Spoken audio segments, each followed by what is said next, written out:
പുളിഞ്ചിക്ക് മതിലിനപ്പുറം നിൽക്കുന്ന പുളിഞ്ചിക്ക് ഇവിടെ നിന്ന് പറിക്കാം. നെത്തോലി മീനാണ്. അപ്പോൾ അതിൽ പുളിഞ്ചിക്ക ഇട്ട് വെച്ചാലോ.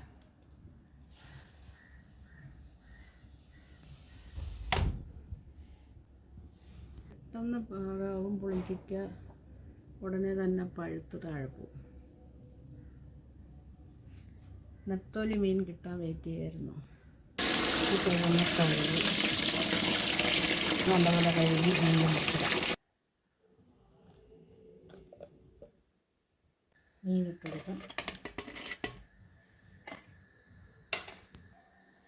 പച്ചമുളക് ഇട്ട് കൊടുക്കാം.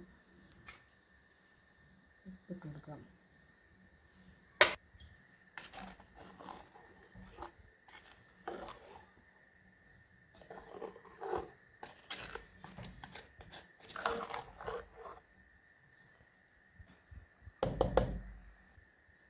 കറിവേപ്പില അടച്ചു വയ്ക്കാം.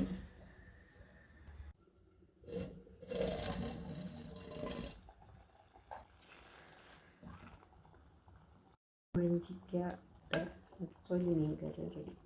ശേഷം പച്ച വെളിച്ചെണ്ണ ഒഴിക്കാം. ഇച്ചിരി കറിവേപ്പില.